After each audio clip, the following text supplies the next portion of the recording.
President Trump also said that Russian President Vladimir Putin has gone absolutely crazy by stepping up the bombing of Ukraine while the U.S. tries to broker peace. His post on social media overnight came after a Ukrainian official said Russia launched the biggest drone attack on Ukraine in the more than 3-year war. The Russian bombardment Sunday night included 355 drones and 9 cruise missiles. It was the third mass attack in as many nights. Yesterday, when speaking to reporters, the president spoke about the strikes. As well. Yeah, I'll give you an update. I'm not happy with what Putin's doing. He's killing a lot of people, and I don't know what the hell happened to Putin. I've known him a long time, always gotten along with him, but he's sending rockets into cities and killing people, and I don't like it at all, okay?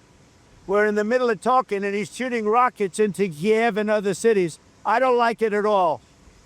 President, what do you want to do about that? Not surprised. I'm very surprised. We'll see what we're going to do. What am I going to tell you? You're the fake news, aren't you? You're totally fake. All right, any other questions? I don't like what Putin is doing, not even a little bit. He's killing people. And something happened to this guy, and I don't like it. Our correspondent Adam Zivo, who was on the ground in Ukraine, has more on the attacks. On Friday and Saturday night, Russia bombarded over 30 Ukrainian cities with hundreds of missiles and drones. The Saturday night attack specifically was the largest aerial strike against Ukraine since the beginning of the war, with Russia launching 298 drones and 69 missiles of various types.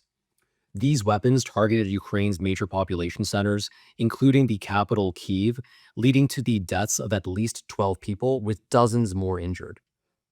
Residential areas of no discernible military value were bombarded, suggesting that the attacks were indiscriminate in nature and intended to terrorize civilians.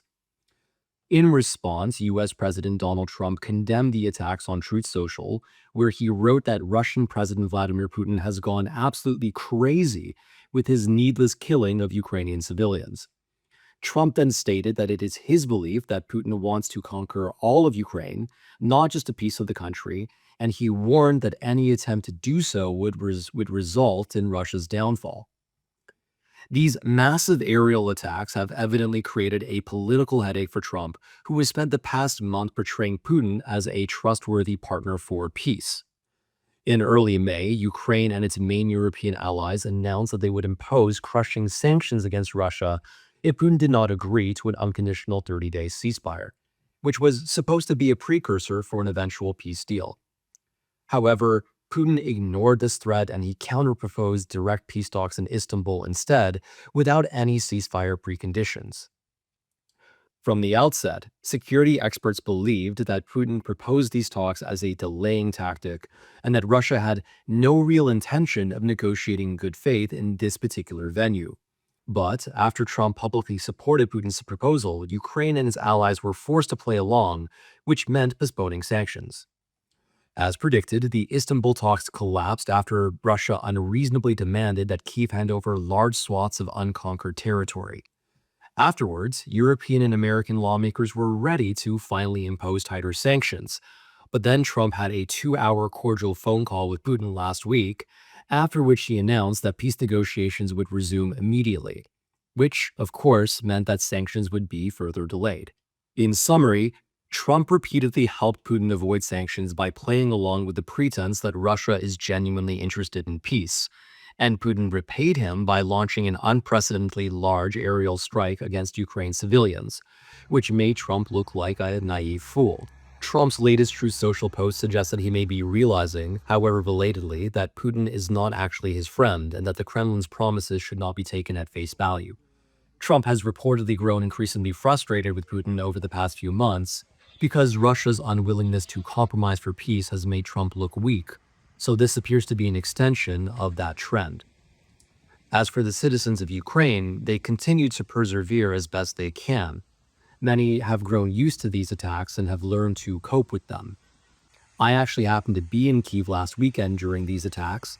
The first night, I could hear the thunderous booms of drones and missiles being intercepted in the sky, as well as the gunfire of anti-air defenses. I hardly slept as the explosions went on for hours. The next day, life continued as usual, though. People saw their friends, ate and drank on patios, listened to music, and laughed. But most people looked tired. Some looked exhausted, because the explosions had, of course, kept everyone awake the previous night. The same was true on Sunday after a second night of bombing robbed the city of its rest. Yes, a certain degree of normalcy persists in Kyiv along with many other Ukrainian cities, because Ukrainians in general are quite resilient and Western-supplied anti-air defense systems do their jobs well. But there is always a risk that the situation will change, and that terror will germinate here, because far from de-escalating the situation, Russia is ramping up its drone production and is expected to launch ever larger attacks in an attempt to overrun Ukraine's defenses.